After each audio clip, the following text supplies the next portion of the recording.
नमस्कार। एक आवश्यक सूचना अछि। एससीएस के तमाम दर्शक से अपील कर रहल छी जे वैश्विक महामारी कोरोना के संक्रमण के चलते चल रहा लॉकडाउन के अब काफी दिन बीत गेल अछि। एहन में गरीब और असहाय व्यक्ति सब के बीच अब भूखे रहे के समस्या खड़ा भ रहल अछि।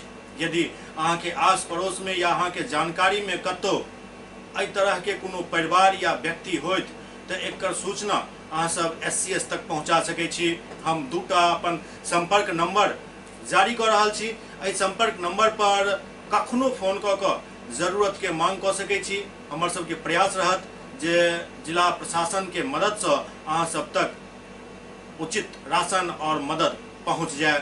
तो हमर नंबर अछि 8540845394।